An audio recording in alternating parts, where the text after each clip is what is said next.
Hello, I am Navid Mortazavi Nia, CEO of Pajan Energy Pars company, and today I want to explain to you the process from design to maintenance in mechanical installation systems in Iran, and now, almost globally, how it's being done.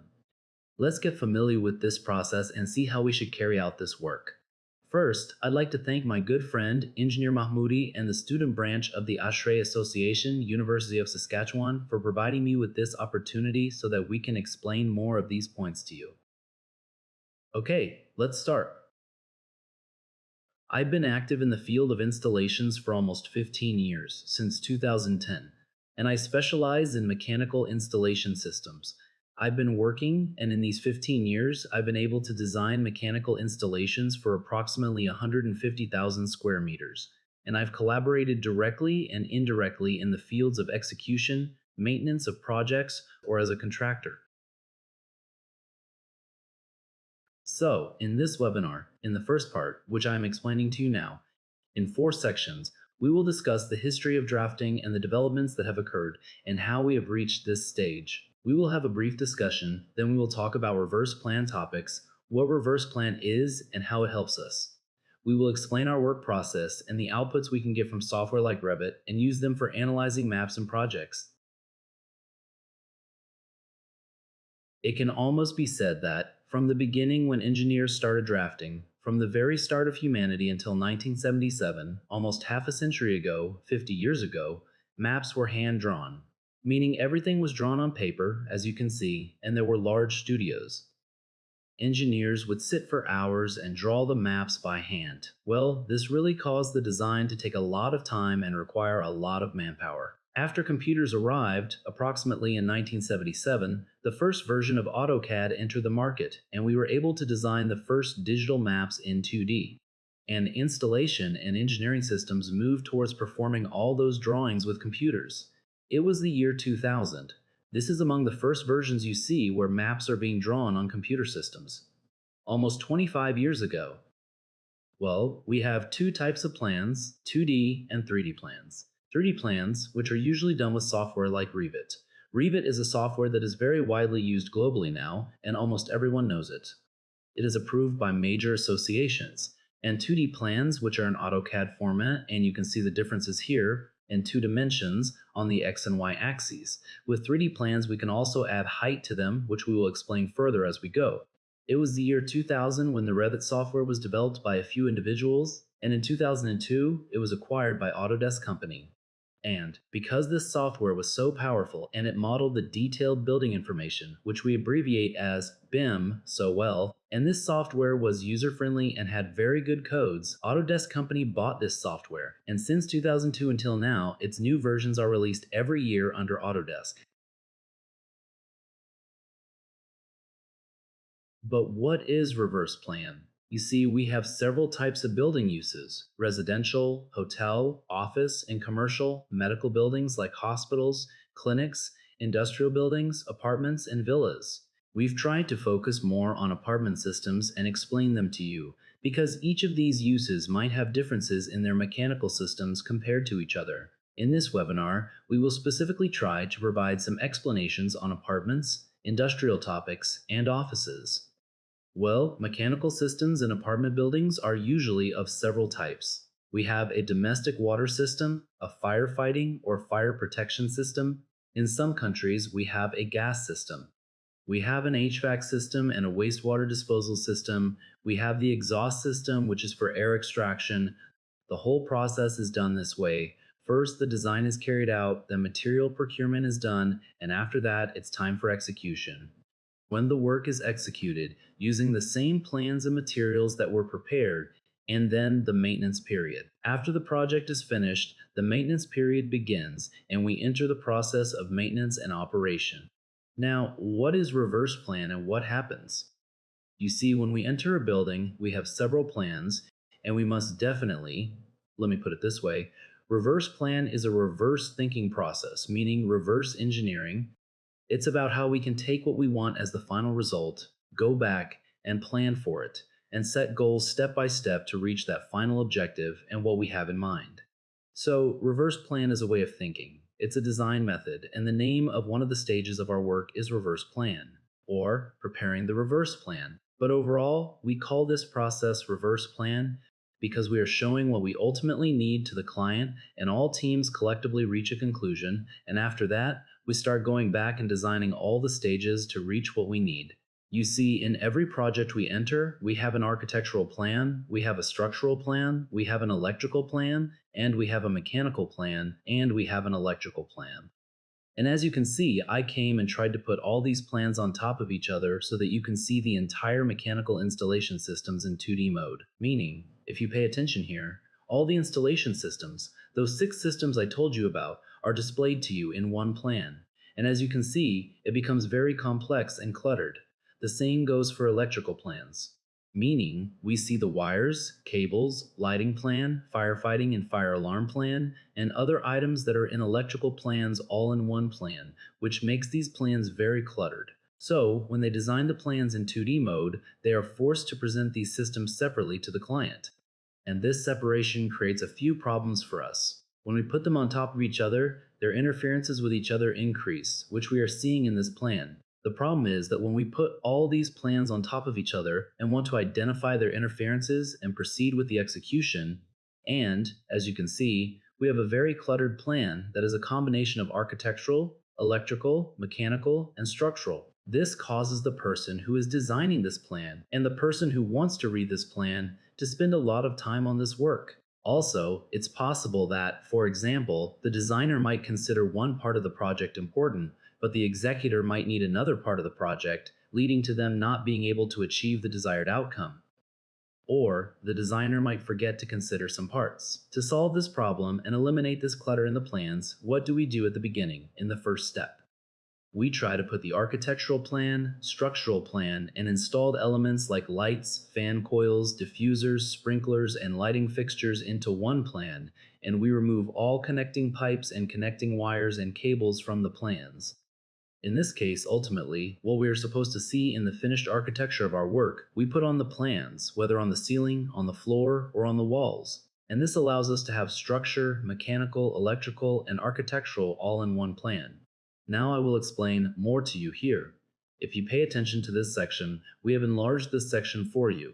As you can see, all kitchen elements, fan coils, sprinklers, furniture, floor drains, shafts connecting pipes between floors are being shown in this plan, indicating how they are transferred from which floor to which other floor. And you can see which pipes are visible on the floor of this level and on the ceiling of this level. We are essentially making a cut of the entire floor. Well, you see the structure, the architectural plan, and we try to reach a 70% understanding in the 2D plan with all the teams working on the project. And, if you pay attention, this is a residential project where the structural plan is exactly in blue, the architectural plans are in gray, and the furniture and installation elements and those things that require mechanical and electrical installations are colored and visible on the plan. This allows us to finalize these layouts at the beginning of the work, even before the design actually starts with all the teams. If the plan needs to change, it's much easier here, because no detailed drawing has been done in that way. Everything is approximate, and we practically reach a 70% understanding with each other. After we finalize the 2D plan, we import this plan into Revit software. I won't explain the architectural, structural, and electrical parts because we don't have time. My focus is more on mechanical. We assume that our architectural and structural plans were drawn by the architectural and structural teams using Revit, and they have provided us with that file, and we want to start the mechanical plan. Well, as you can see, we have placed all the elements again. We have the ceiling tiles, we have the structural plan, we have the floor layout, we have the ceiling layout, and we know what equipment we need where on the ceiling and what the architectural plan looks like. It's even clear where we have ceiling tiles. It's specified which rooms are to be implemented as exposed, and which rooms have gypsum board ready with ceiling tiles. All of this is clearly indicated on one plan. We import this plan into the mechanical file and start drawing pipes and ducts and resolving their interferences in 3 dimensions, from sections, from above, or in 3D. And eventually you reach such a plan. When you resolve these interferences, and you can, with Revit software, which is in 3D, we will go further and you will see the outputs of the plans. We perform all the drawings and complete the work. We reach such a plan. That cluttered plan I showed you, this is its real state. We went from such a plan to such a plan, meaning all interferences have been resolved and the file has become very lightweight, and you can get outputs from any part you want, whether it's the fresh air system, or the exhaust system, or the water supply system, or the fan coil system. You see, this is ultimately what we get as an output from one floor, and you see the cable tray and ducts and the rest of the systems and shafts. This plan is with the structure. You see, we can completely turn the structure off or turn it on and view the mechanical or architectural mode to achieve that high accuracy. There are other software programs too, like Navisworks, with which you can find the interferences that occur in your project using Navisworks, and it gives you errors. You resolve those errors one by one, and all project interferences are resolved.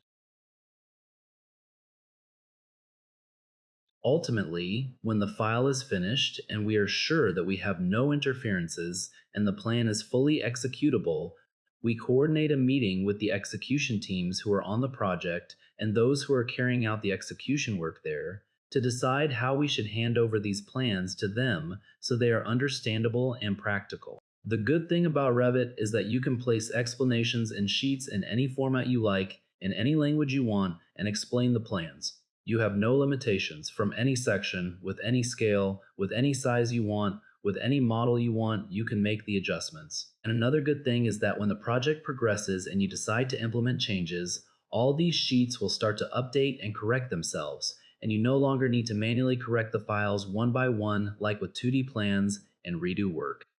Well, as we can see, this is one of the shafts that we designed for the project, and the pipes are going from the lower floors to the upper floors. We have the plan, we have the side view section, and we have the front section. We have the 3D view of the work, which we are seeing.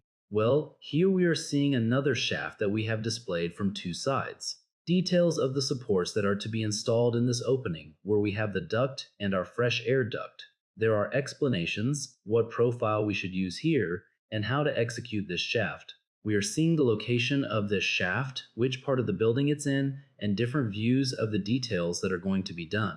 And we are completely explaining this to the person who is going to execute this work, so that there is no ambiguous point, so that during execution, less manpower is needed on the project for explanations to the workshop's execution team, and the client's costs are reduced.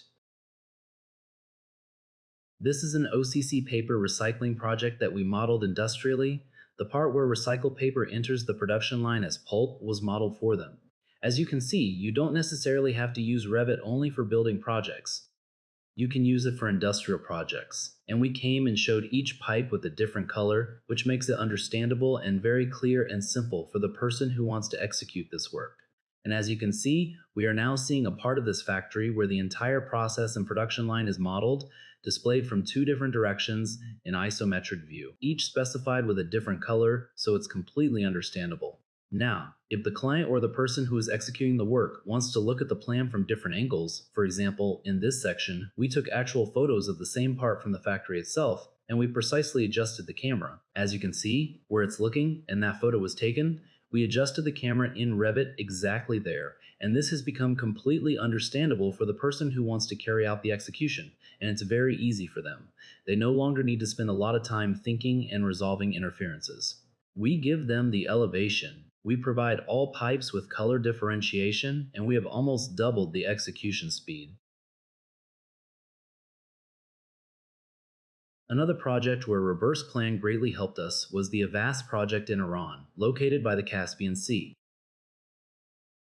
As you can see, the project has an area of approximately 80,000 square meters, and it's a very luxurious tower built next to the coast with a very unique architecture. In this project, we used the same method and told the client not to execute the walls. Just arrange the blocks and the materials that you are going to use to construct the internal walls, and we will install the pipes. You see, the floor was handed over to us this way from the very top floor, and we started installing the pipes. This is the image of the pipes that you are seeing, and if you notice, in all these floors, the blocks that were supposed to become walls are precisely arranged here, and those walls where we had installations were not executed. And this caused the plumbing teams and construction teams to be able to work in parallel side by side, and we could advance the project simultaneously and increase the work speed. So, you see, the reverse plan method is as follows. In the first stage, we prepare the reverse plan and reach an understanding. This means all teams within the project, architecture, structure, electrical, and mechanical, agree on the elements that are to be used in that project in one plan, and they consolidate all of this into one plan. After that, we enter the modeling process. If any changes are made, we discuss them again. For example, if we placed a device in a part of the room and it needs to be moved to another side, we can return to the first stage at this point, make these changes, and then continue with the second stage. After our model is complete and finalized, we start creating the project sheets, considering the needs of the client and the person who is carrying out the execution work there. After that, we enter the execution phase in stage 4. And it is in this way that we try to perform all that work with the project control we have. We try to advance the construction operations that are interdependent in parallel to increase execution speed and to be able to complete the work with lower costs. And in the 5th stage, we enter maintenance, meaning after we complete the execution process and the building is finished, we enter the maintenance phase. My good friend, engineer Abraham Poor, will explain more about this topic for you in the next section. But one of the very good uses for Revit is its export capability for various software programs. For example, a very special project in Iran contacted us. It was a project in a film studio that, if we go further, you will see is a film studio with an LED wall and is in virtual reality similar to these studios you see in Hollywood movies. Since the project is still under construction, I took this video from YouTube that is explaining how the studio works and what the LEDs look like. Ultimately, we are supposed to achieve such an output, meaning our work is to be done this way. Well, we have a few issues. The topic of HVAC in this project is very important. You see, we have 3 hangars 42 meters wide and 80 meters long and 23 meters high. We are going to model this part of the studio, and a mechanical plan was designed for cooling that system. You know, these LEDs generate a lot of heat, and this excessive heat causes actors and the equipment to be damaged, or the actor, while filming, has to endure a lot of heat there. In order to find the best layout for HVAC and diffusers in this project, we did this with 2 types of diffusers. As you can see, we are examining this middle studio project. This is the front view, and ultimately you are going to see such an image. Top view, these outputs are from Revit. You are seeing the top view, the front view, and the side view. Ultimately the front view, and this is the finished work. This is an isometric plan of the supply air ducts, return air ducts. We even placed people inside this studio so we could measure the temperature between people in this project, and we came up with 2 models and installed some flexible ducts near the ceiling of this studio. In the first model, these flexible ducts are not present, and in the second model we have these flexible ducts, and these flexible ducts are installed near the ceiling of these LED walls. And we examined 2 air diffusers, jet diffusers, and round diffusers. We wanted to see what difference these rounded diffusers have with jet diffusers and which one gives us the best result. Well, we took this output into ANSYS software, and we obtained CFD output from it and analyzed it. You can see the location of the cutting planes. We have 15 cutting planes, starting from 1 and continuing up to 15. I have put a few more important planes for you. Plane number 13 is above people's heads, which I have marked here. As you can see, in the first project, we don't have these flexible ducts. You see the heat accumulation. You see how it's happening in this plan, and the temperature that occurs there is 40 degrees Celsius. And this temperature is very high for an actor who wants to start acting under that LED wall with makeup or other things, and this might be difficult for them. In the second project, as you can see, the air distribution is better. Those flexible ducts helped. But as we go further, we realize what difference a rounded diffuser makes compared to a jet diffuser. As you can see, we examine the outputs on the LED wall ceiling. We see the heat accumulation in the first model, which is in front of the LED wall output. But in the second model, the heat output is here, and it's possible that this part of the LED wall might get very hot due to its high temperature and get damaged. Here is the ceiling part and the diffuser part, where we are showing that flexible ducts are connected, and it's showing how air distribution occurs on the ceiling with a rounded diffuser and a jet diffuser. Here is the front view. You can completely understand here what impact a jet diffuser has on a high ceiling and what difference it has compared to a rounded diffuser. For places like studios and areas where we have point heat sources, it's better to use jet diffusers. Why? Because, as you can see, the temperature on the surface of these LEDs themselves has become very high, and their temperature might increase. But look, with a jet diffuser, because the air is falling and spreading over the surface of these LEDs, it has caused the surface temperature to decrease. and the LEDs operate at a cooler temperature, and of course, they have a longer lifespan. And here we are seeing how jet diffusers are helping with temperature distribution. In this part, you see the heat accumulation. Because these diffusers are circular and round, here heat accumulation has occurred and a part of the warm air has collected here, and the diffusers don't let this heat reach the top. You see this line I'm telling you about now. Because of the circular shape of these diffusers, it has created an airflow that prevents heat from going upwards. But in a jet diffuser, this happens in a downward flow, and it tries to distribute the air better within the studio, and the people who are working there have more comfort with a jet diffuser model. For the fire simulation section, you can get file output from Revit. You can precisely see that we can add the model to software like Pyrosim for large projects, and see if these fire extinguishing systems that we designed and this material we used cause the fire to spread or not. And as you can see, in this project, it is now showing how this happens and how this building behaves regarding smoke and the events that are going to happen in the project. This is also a parking lot showing how this exhaust system works and how control is performed. I was very glad to have had this opportunity to explain these matters to you, and I hope to have the honor again to talk more about the details together. I apologize that due to Iran's internet conditions, we couldn't be together online. You can contact me through the website and email me, and I'd be happy to find good friends like you. Engineer Ibrahimpour will continue the discussion for you.